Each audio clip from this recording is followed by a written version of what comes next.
Tout commence en 1993. Un petit gars nommé Corentin Hussein pousse son premier cri à Mantes-la-Jolie. Bien entendu, jusque-là, rien d'anormal. Mais ce bébé-là, il allait pas se contenter de marcher ou de parler. Non. Lui, il allait mettre des légendaires coups de couteau sur Firing Range lors de la finale de la Reflex GT4. That's what I play by golly. And the Oh, Gallagher! Très jeune, Corentin se découvre une passion pour les jeux vidéo. Sauf que pour lui, c'est pas juste un passe-temps, c'est une obsession.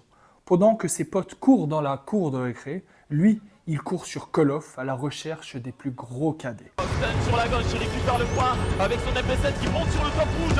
Il n'hésite pas et le premier qu'il fait avec la camionnette qui vient d'exploser. Et c'est les joueurs d'Ivitality qui récupèrent les 6 premières secondes. Et les Vitality qui ont déjà commencé avec les premiers kills. Gotaga qu'on va faire sa carte sur Duel. Gotaga qui l'a atteint. Oh là là! Déjà, série de 3 pour Gotaga. Il met le ton dans cette game. Gota qui est au niveau du bas qui se doit de récupérer les points parce que là, oh là là! Avant de commencer, n'oublie pas le like et l'abonnement, c'est super important pour l'évolution de la chaîne. Merci d'avance. Avant les sponsors, les fans et les lumières, il y avait juste un gosse, un gamin qui rentrait de l'école pour s'enfermer dans sa chambre. Ce gamin s'appelait Corentin et il allait devenir Gotaga le French Monster. Nous sommes le 4 novembre 2007.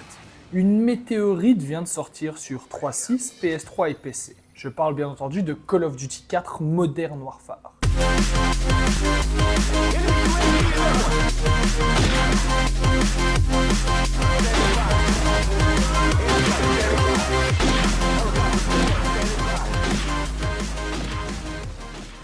Pour des millions de joueurs, c'est un simple jeu de tir, mais pour Corentin Hussein, 14 ans à peine, c'est le tout premier déclic. Il découvre les modes compétitifs, les parties perso et les lobbies privés. Il joue en ligne, tombe sur des forums comme jeuxvideo.com, Call of Duty France, puis commence à intégrer des petites teams de la scène francophone. À cette époque, il n'y a pas encore d'e-sport structuré en France, tout passe par les forums, les carnets d'adresses et surtout le skill pur. Et Gotaga, il est juste au-dessus. Très vite, dans les discussions de Top Joueur FR, son pseudo commence à se faire connaître.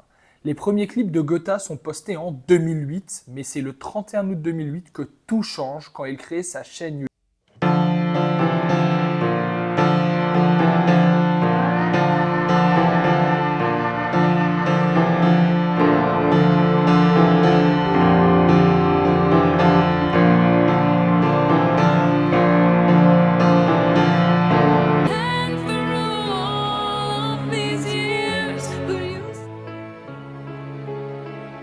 Pendant cette période, le monde compétitif se joue sur Code 4 Pro Mode sur PC ou console en règle recherche et destruction en 4v4 sans killstreak. Gotaga commence sa carrière compétitive dans des petites teams régionales, son skill brut impressionne. Viseur toujours à hauteur de tête, précision millimétrée, mouvement fluide, map awareness hors du commun. C'est un hybride capable de jouer dans n'importe quel rôle. Il est repéré par les top teams françaises et commence à faire des scrims contre des line-up comme Mythix ou encore AAA. Mais c'est surtout sur Modern Warfare 2 qu'il explose.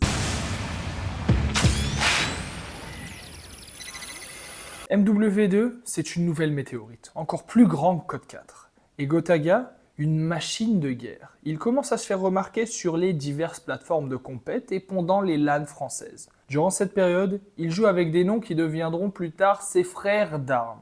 On a Lohan, Agony ou encore même Azox avec qui ils vont gagner l'Opal Arena. Les gars, 49 secondes, on l'a fait à la Mythix, les gars, vous rappelez ce qu'ils ont fait Voilà, Mythix. Allez les gars. Tous dans les bureaux.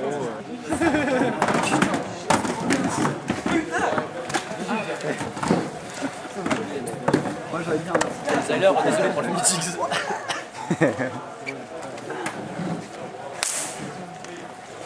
Putain, tu lui as cassé la main, espèce de... Deux de ces trois-là vont bientôt former avec Gotaga le noyau fondateur de la meilleure équipe de l'histoire du code français, la Team Vitality, mais on n'y est pas encore. Black Ops 1 sort en novembre 2010.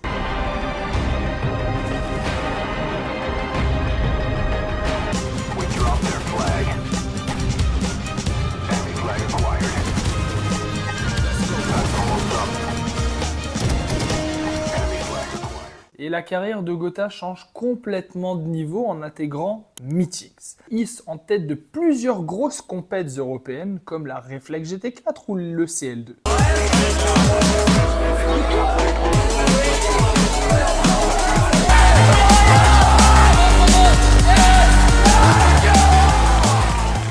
Il n'a que 17 ans et pourtant il a déjà une mentalité de vétéran. Ce qui frappe à cette époque, son leadership naturel.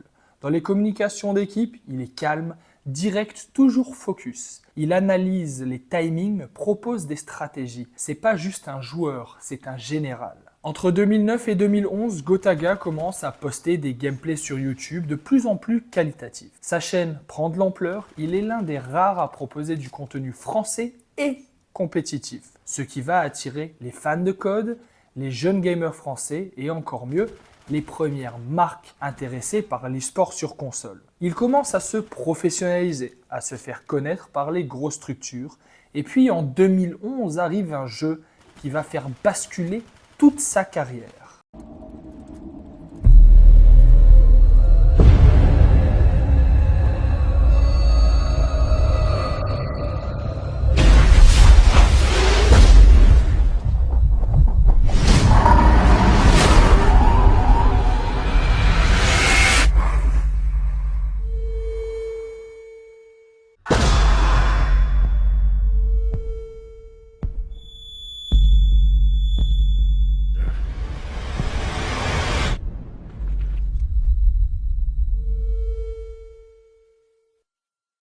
Sorti en novembre 2011, Modern Warfare 3 n'est pas le code le plus aimé.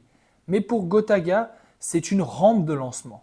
Il joue dans plusieurs tournois européens et surtout, il rejoint pour la première fois une structure d'envergure nommée Apex. C'est le premier pas de Gota dans une top team européenne où il jouera avec des grands noms européens comme Tomé. Avec Apex, Gotaga va gagner des énormes tournois européens. En 4 tournois, il en gagne 3.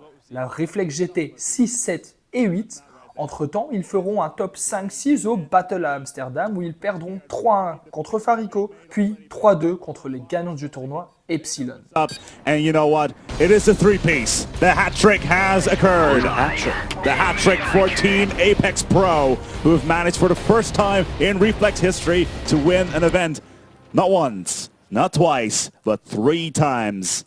Il fera 6 énormes mois chez Apex avant de faire une petite piche par Epsilon où il gagnera les 2 LAN où ils ont participé avant de revenir chez Mythix pour la fin de Modern Warfare 3 et le début du légendaire Black Ops 2. Qui sont sur le point de reprendre le lead. Le conflit qui est fait par Gotaga. Gotaga, il faut pas qu'il se monte, il fait le kill. Il va peut-être permettre à son équipe de gagner cette partie. Il reste seulement 2 secondes. C'est finalement fait. Les joueurs, tout simplement énorme ce qu'on a vu là. Tout simplement le travail de Carnage qui a été tout simplement énorme, ça n'a pas suffi. À 1 seconde, on a vu Gotaga qui tout simplement fait le premier kill ici. Est-ce qu'il enchaîne? Tout simplement, il enchaîne le deuxième. Et derrière, je crois qu'il se fait kill, mais ça n'a pas suffi au Millennium. C'est tout simplement monstrueux l'action de Gotaga. Il nous a sorti quelque chose tout simplement qui sauve la map là.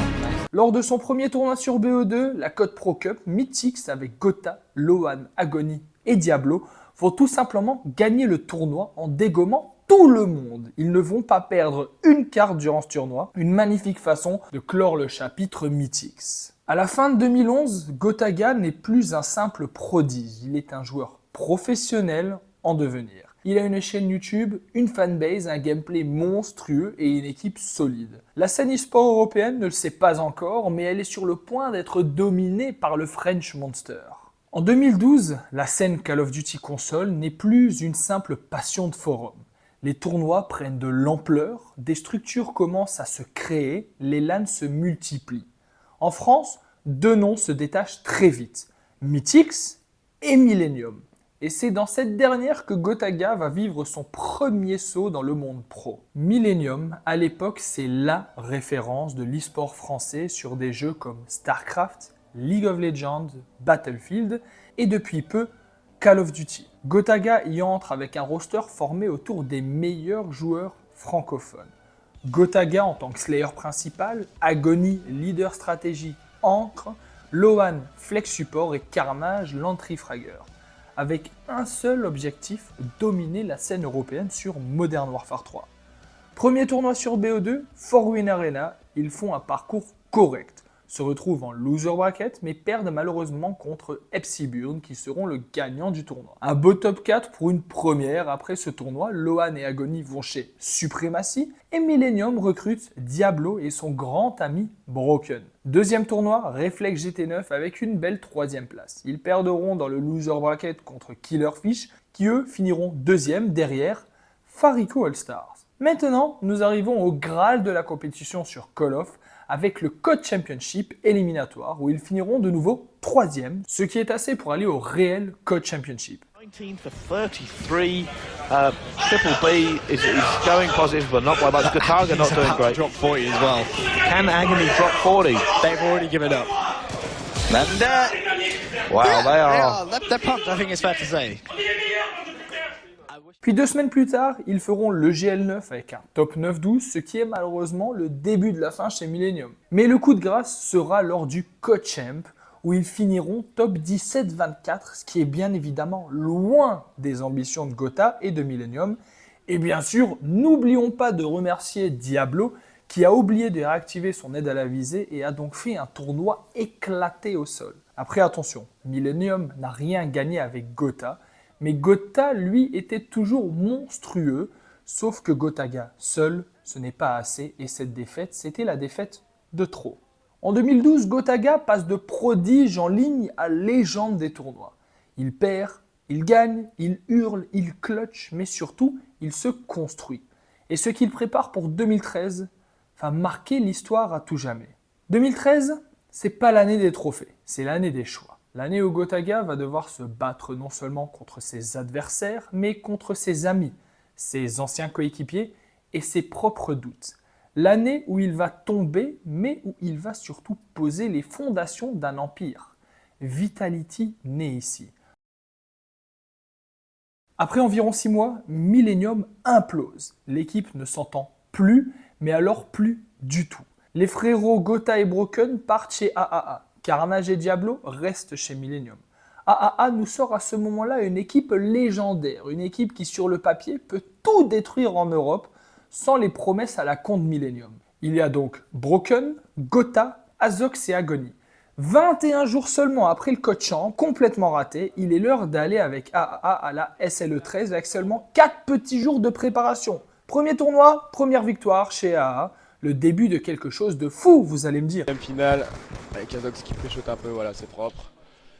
L'anneau remporté par les AA, c'est de dire ça, c'est la logique, c'était le seed 1, c'était les favoris, c'est ceux voilà, qui ont le plus gros niveau individuel, peut-être le plus gros teamwork.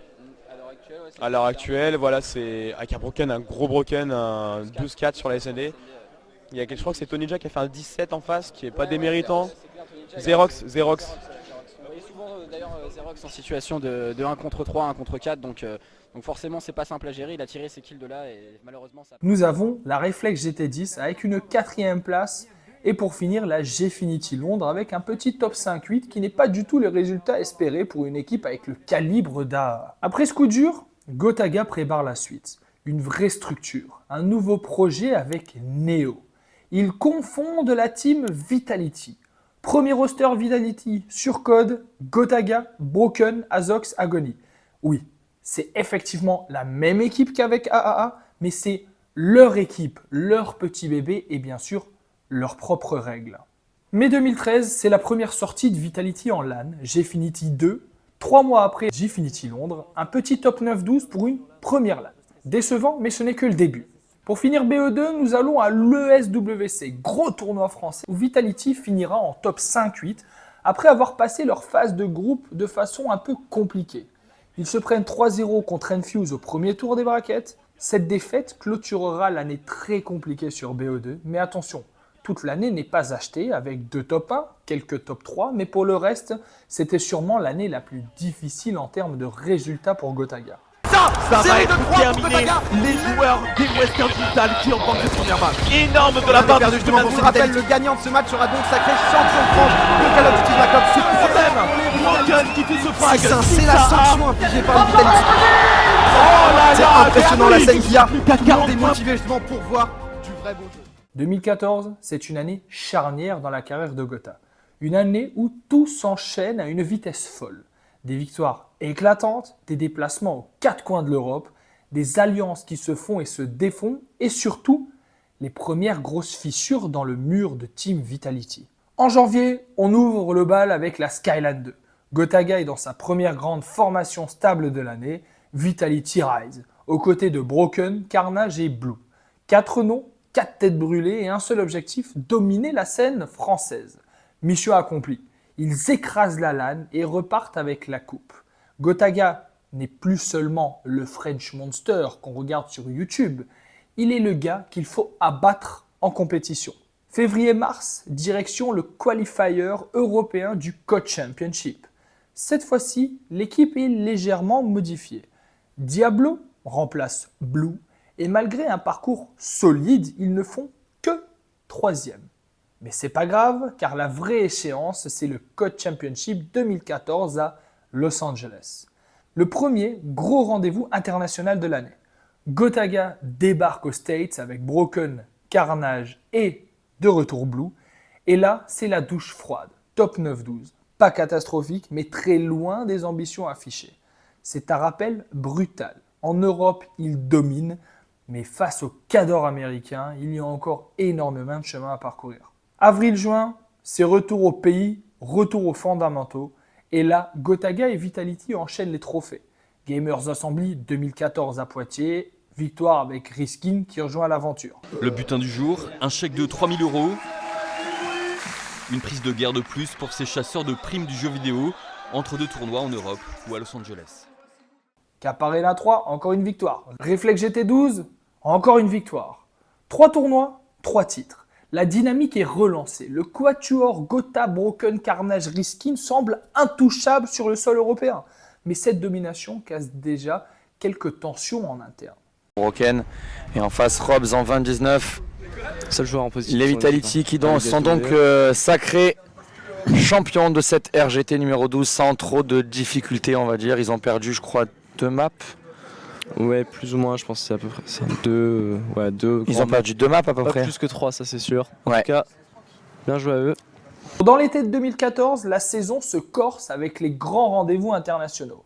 À la Gfinity Pro League, il termine seulement 7e. À l'EGL 13 Blackpool, c'est une 4e place et surtout au Gfinity 3, l'équipe s'effondre. Un top 9-12, un constat s'impose. En France et dans les petites LAN européennes, Vitality roule sur la concurrence. Mais dès que le niveau monte, quelque chose casse. Septembre-octobre, c'est le retour des bons résultats avec l'ajout du Britannique Matcat. Vitality se relance, 3e à l'Ultimate Arena, 1er à la FCO9, 1er à la SLE 14, mais derrière ces victoires, les tensions sont de plus en plus fortes et résultat, Vitality décide de scinder ses effectifs. 2 rosters, 2 chances de briller. Fin octobre-novembre, c'est l'heure de l'ESWC 2014 à la Paris Games Week. Une scène immense, un public français qui rêve d'un sacre à domicile. Gotaga est accompagné de Broken, Riskin et Tomé. Il passe proche de l'exploit, mais la marche est trop haute. Il s'incline en demi-finale et termine 4e du mondial. Un résultat très correct, mais qui laisse un goût amer. Parce que quand tu joues devant ton public, la seule chose que tu veux, c'est la médaille d'or. Et comme si ça ne suffisait pas, le mois suivant, ils partent au MLG Columbus 2014. Une LAN ultra relevée où toutes les meilleures équipes US sont présentes. Résultat, top 21-24. Une vraie claque. Le message est clair, Vitality n'arrive pas à franchir le plafond de verre face aux Américains. En décembre, l'année se termine dans la confusion et les changements de maillot. À la C-Discount M-Cup, Gotaga joue encore avec Vitality. Mais l'équipe ne dépasse pas le top 8. Quelques jours plus tard, il apparaît carrément sous un autre maillot, Millennium, avec Carnage, Melo et Jake, où il va chercher une victoire à Lego AW. Un signe clair, l'ère Vitality telle qu'on la connaît est en train de s'effriter. Alors, comment résumer l'année 2014 de Gotaga? C'est l'année des paradoxes, des victoires en série sur la scène française et européenne, des claques cuisantes à l'international, un roster star qui gagne mais qui implose. Gotaga, Broken, Carnage, Riskin, Matcat, Tomé, Swanee. En 2014, les noms défilent, les trophées aussi, mais rien ne tient vraiment sur la durée. Ce qui reste, c'est l'image d'un Gotaga au sommet de son art mécanique, mais encore en quête d'une structure et d'un environnement stable pour aller chercher le Graal ultime, battre ces foutus Américains sur leur propre terrain.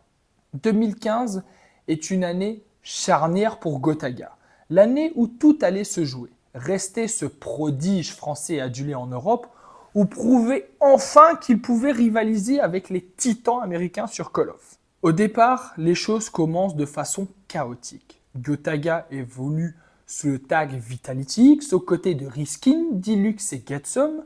Le roster tient la route, mais il manque ce petit quelque chose. Au qualifier français des Cochamp, ils s'en sortent bien, mais pas assez. Seulement une 3e place, puis au régional européen, la sanction tombe. Une piteuse 9-14e place, autant dire que le rêve d'un run incroyable au championnat du monde s'effondre dès le mois de mars. Mais Gotaga n'est pas du genre à rester à terre. Derrière cette déconvenue, il rebondit avec une certaine écurie nommée Millennium, accompagné de Carnage, Melo et Carbone, son petit frère. Il arrache une victoire éclatante à Lego AW3, comme pour dire « je suis toujours là et vous allez encore entendre parler de moi ».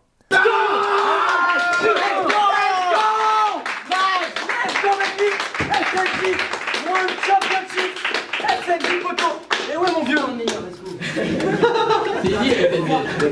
I told you, I can win with French, I can win with French. Eh, 17-6, nouveau record. Chacun fois, là, chacun Avril marque le retour sur la grande scène française. La Gamers Assembly 2015 et là, Gotha et ses mates explosent tout. Mais en finale, ils chutent. 2e place, encore ce goût amer de l'inachevé, et ce n'est pas fini. Amsterdam, Paris, la SFCO, les résultats s'enchaînent, solides mais jamais transcendants. 3e, 4e, parfois 2e. Bref, Gotaga et sa team dominent la scène locale, mais à l'international, comme d'habitude, les doutes s'installent. Puis arrive le Zénith de Paris avec le SWC 2015. Une LAN mythique, une ambiance de feu. Le public en France délire pour soutenir son champion. Mais là encore, déception.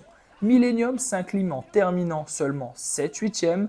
C'est un coup dur devant son public. Gotaga voulait marquer l'histoire, mais la réalité le rattrape. La marche internationale est encore et toujours trop haute. Pourtant, c'est à l'été 2015 que la machine se relance avec Millennium. Gotaga s'engage dans la Gfinity UU Pro League et là, tout change. Face aux meilleures équipes européennes, le français brille. Les clutches, les doubles kills, les moves spectaculaires. Gotaga rappelle pourquoi on l'appelle déjà le French Monster. Résultat, 6e place en saison 1, puis une énorme victoire en saison 2. Dérangé au niveau de ce P1 et c'est la rotation qui est réalisée par la Team Vitality. Gotaga va essayer de passer au niveau du top, il arrive à prendre le kill. Non, c'est Lexity qui prend le meilleur sur lui. Et sur Joe, Mad4 qui fait le bon double, peut-être le triple, non ça ne suffira pas. Pitié bien en forme et bien en place pour continuer. Un été incandescent, les titres tombent, l'ego renaît, mais en parallèle, les discussions mondiales persistent. À Londres, lors du DreamHack 2015, Gotaga frôle l'exploit. Une superbe 2e place. L'équipe perd contre une certaine équipe nommée Vitality Storm, qui avait à ce moment-là le top des joueurs mondiaux avec Tomé, Mad4 ou encore Swanny. Malheureusement, encore une fois, la médaille d'or s'échappe dans les derniers instants. Et le cauchemar continue au MLG World. Gotaga et ses coéquipiers Rated, Reedy et Moose n'arrivent jamais à trouver leur rythme et s'écroulent avec un top 17-20. C'est cataclysmique. La fin d'année ne sauvera pas l'histoire. De retour chez Vitality, après la grosse déception du MLG, Gotaga joue encore quelques tournois. Peterborough, CWL International, mais ce n'est pas suffisant. Les résultats sont moyens, l'équipe tâtonne et la frustration grandit. Alors comment résumer l'année 2015 de Gotaga? C'est une année pleine de contrastes. En Europe, Gotaga reste un monstre, un patron, victoire en Ligue Gfinity, finale française, podium à répétition, mais à l'international, l'histoire est différente. Chaque voyage hors du territoire se transforme en désillusion, comme si Gotaga n'arrivait pas encore à briser ce plafond de verre qui les sépare des Américains. 2015, c'est l'année où Gotaga va passer du statut de star européenne incontestée à celui d'éternel challenger mondial, Et derrière cette frustration, un seul objectif brûle dans son esprit. Un jour, il faudra prouver à tout le monde que le French Monster peut vraiment dominer la scène Call of Duty. 2016, l'année où Gotaga joue gros. Entre ambition brûlante et désillusion tactique, il se retrouve à un tournant. Peut-il enfin confirmer son statut face à l'élite mondiale ou restera-t-il prisonnier de ce plafond de verre entre Europe et Amérique? Janvier-mars, l'année débute avec une dynamite prometteuse. En février, Gotaga avec Broken, Riskin et Whalers dispute l'ESL CWL Challenge Division Tier 2 et atteint la 2e place. Un podium encourageant. Une semaine plus tard, dans un tournoi similaire, la performance reste solide.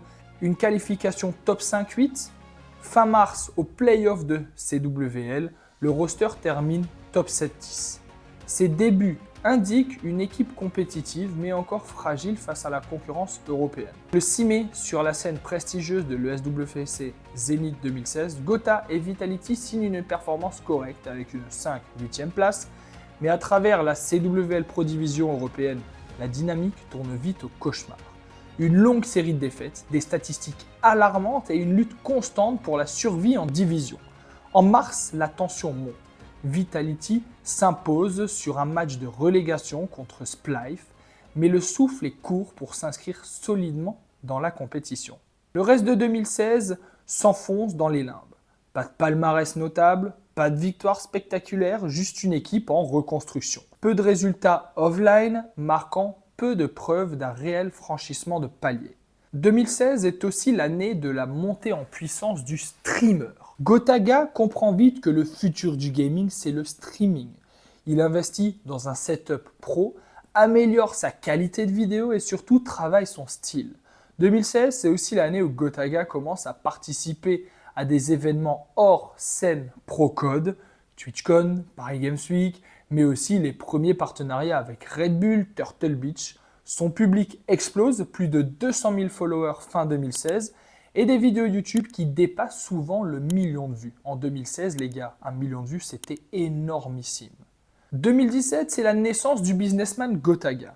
Gotaga comprend que pour durer, il doit être plus qu'un simple joueur. Il commence à travailler avec des managers, agents et créer sa propre marque. Les premières étapes du business, contrat d'exclusivité en streaming, sponsoring avec Red Bull, Scuf, Gaming, Nvidia, lancement de la marque French Monster. Petite anecdote, Gotaga en interview en 2017 qui a dit « Quand j'ai signé avec Red Bull, j'ai senti que je devenais un vrai professionnel, un businessman. » Il y a 3 ans, c'était juste joueur pro et un peu youtubeur. Là, du coup, ça s'est vraiment transformé en joueur pro, youtubeur, streamer, entrepreneur. Enfin, il y a pas mal de casquettes du coup qui se sont rajoutées. Au début, ça a été très compliqué quand j'ai repris les streams parce qu'il n'y avait pas ce côté compétition.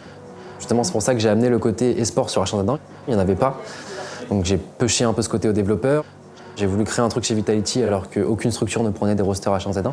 Mais de base, je veux que quand les gens viennent sur mon stream, ils se disent « Ah bah j'y vais parce que c'est le meilleur, parce qu'il propose de la performance, parce que j'ai envie d'apprendre des choses et non parce que ah bah il est rigolo ». Côté streaming, en 2018, Gotaga devient un phénomène national. Plus de 500 000 followers Twitch, stream régulier avec des invités prestigieux tels que Squeezie, Domingo, Zerator, des événements live avec des milliers de spectateurs. Gotaga n'est plus seulement un joueur, il est un créateur de contenu, un influenceur. Il popularise le gaming en France, attire des marques et fait du gaming un vrai métier. Il a fait une interview pour la chaîne L'équipe, ce qui, à l'époque, était ultra rare pour un gamer. Gotaga ne se contente plus du gaming. Il investit dans des startups, organise ses propres tournois, les French Monster Cup, lance une ligne d'accessoires gaming pour sa communauté, casque, manette, chaise gaming, etc. Le bilan de 2016 à 2018 pour Gotaga, c'est une transition complète du compétiteur au streamer professionnel. Création d'une marque forte et reconnue. Retour compétitif ponctuel mais ciblé. Influence majeure dans la culture gaming et frères et le début d'un empire e-sport durable. De la manette à la caméra, Gotaga est devenu le visage du gaming français. Loin des claviers et des casques d'antan, il a construit un pont entre la scène compétitive et le grand public. Le French Monster n'est plus seulement un joueur, c'est une institution. À partir de 2019, Gotaga ne se contente plus d'être juste un joueur ou un streamer. il est devenu une institution à lui tout seul, un véritable pilier de la scène gaming française qui façonne l'écosystème à sa manière. Cette période marque une consolidation de son empire avec des succès aussi bien dans le business que sur la scène, même s'il partage désormais son temps entre compète, streaming, mentorat et entrepreneuriat. En 2019, la team French Monster prend une nouvelle dimension. Gotaga élargit son effectif en recrutant des jeunes talents comme Mock ou Rowdy et fait même intervenir Zerator en invité spécial pour certains événements. L'objectif est clair, faire de cette équipe un incubateur de stars, une pépinière qui alimente la scène compétitive française. Sur le plan compétitif, Gotaga participe à plusieurs tournois majeurs sur Call of Duty Black Ops 4. Ses résultats restent solides, mais le podium lui échappe souvent. Sa priorité s'est élargie entre organisation d'événements, business et streaming. C'est aussi l'année où il lance la plateforme French Monster Events, un espace dédié à l'organisation de tournois, à la fois en ligne et en présentiel. Cette initiative connaît un succès rapide avec plusieurs milliers de participants sur certains événements, consolidant sa place d'acteur incontournable dans l'e-sport hexagonal. Puis arrive 2020, l'année où le monde s'arrête brutalement à cause du Covid-19, mais où le streaming explose comme jamais. Gotaga profite de ce boom pour intensifier sa présence en ligne. Certains de ses streams attirent plus de 150 000 viewers simultanés. Un chiffre monstrueux qui témoigne de son influence grandissante. Il organise aussi des marathons caritatifs récoltant plus de 200 000 € pour différentes associations, prouvant que son impact dépasse le simple cadre du jeu. Les collaborations avec d'autres grosses stars du gaming et la création de contenu se multiplient. Squeezie, Cyprien, Natou, ces rencontres font vibrer toute la communauté française et renforcent la popularité de Gotaga. Plus qu'un joueur, il est devenu un véritable showman, un catalyseur du gaming. Durant le printemps de 2023, le monde du gaming français est en ébullition. Entre la montée en puissance de la Karmine Corp, l'effervescence autour de Valorant, une question brûle toutes les lèvres. Qui sera le prochain à marquer l'histoire? La réponse arrive et elle surprend tout le monde. Gotaga, Squeezie et Brox. 3 noms, 3 trajectoires, mais une seule passion, le jeu vidéo. Gotaga, ancien roi de Call of Duty, star de Twitch, il veut créer un héritage plus grand que sa carrière solo. Brox, son frère de toujours, ancien compétiteur, manager naturel, celui qui garde les pieds sur terre. Et Squeezie, la superstar, le youtubeur numéro 1 de France, celui qui peut donner à n'importe quel projet une visibilité planétaire. Ensemble, ils lancent un projet ambitieux, Gentlemate.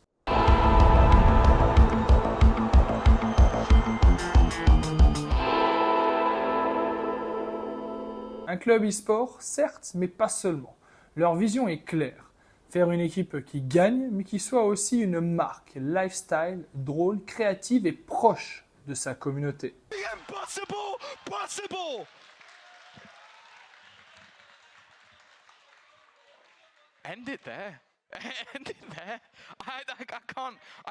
Pour se lancer, ils choisissent un terrain en pleine expansion, Valorant. Le jeu de Riot Games est en train de s'imposer comme l'un des FPS les plus suivis au monde, et dès la première saison en Challengers France, Gentlemates aligne un roster 100% français. Whalers, Takas, Logan, Nathan, Payads. Un mélange d'expérience et de jeunes talents et la magie opère. Très vite, l'équipe enchaîne les victoires portées par l'aura médiatique de ses fondateurs, mais surtout par un jeu solide et spectaculaire. Résultat, champion de France, puis encore mieux, vainqueur des playoffs EMEA, s'offrant une qualification historique pour le Valorant Ascension 2023. L'Ascension, c'est la porte d'entrée vers le circuit international VCT, un tournoi qui réunit les meilleures équipes de chaque région. Et devinez quoi? Les Gentlemates ne tremblent pas. Dans une ambiance survoltée, soutenue par une fanbase déjà massive, ils s'imposent et remportent le tournoi. Un exploit retentissant. En quelques mois d'existence seulement, Gentlemates a déjà accroché son ticket pour rejoindre l'élite mondiale de Valorant. C'est plus qu'un succès, c'est un statement. Mais Gentlemates, ce n'est pas que du sport, c'est une identité. Leur communication jouent sur l'humour, les mèmes, les clins d'œil aux réseaux sociaux. Leurs maillots et leur merchandising ressemblent plus à une marque de streetwear qu'à une simple tenue d'e-sport. Les vidéos et streams créent une vraie proximité. On ne suit pas seulement des joueurs, on vit une aventure avec eux. En quelques mois, Gentlemates devient un phénomène culturel au même titre que Karmine Corp quelques années plus tôt. Des fans fidèles, des arènes pleines à craquer, des chants, une nouvelle passion. Gentlemates n'a pas seulement réussi son entrée, ils ont ouvert une nouvelle voie. Ils montrent qu'avec la bonne combinaison de talent, vision et authenticité, une équipe peut exploser toutes les limites. Gotaga, Squeezie et Brooks ne voulaient pas créer une simple structure. Ils ont bâti une marque culturelle, un mouvement qui mélange du haut niveau, créativité digitale et communauté soudée. Gentlemates, c'est le symbole d'une nouvelle ère de l'e-sport français et une chose est sûre, cette histoire ne fait que commencer. Merci d'avoir regardé la vidéo, c'était votre gars Logiam. N'oubliez pas le like, l'abonnement et le commentaire. À bientôt. Peace.